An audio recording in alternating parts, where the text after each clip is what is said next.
Hello guys, this one is HDR50 Gen 1 but with the crimped valve. Just I opened the disc 1.2 millimeter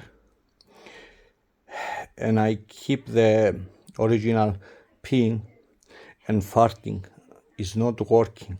So tomorrow or after tomorrow I will put the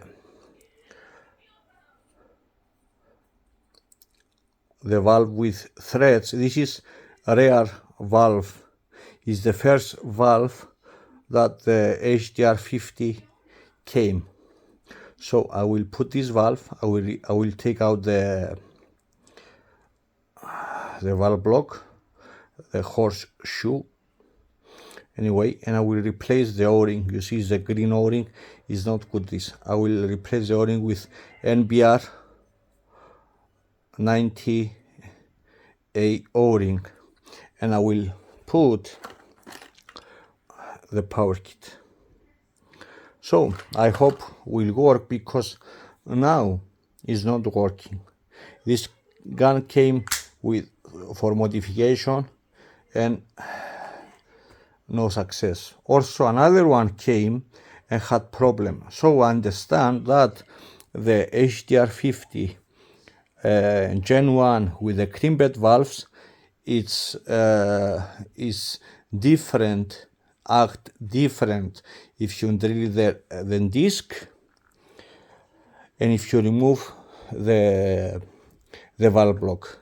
So I bought the old one valve, and I will replace the power kit. Also I will tell you something. The bolt spring for this gun is 65 something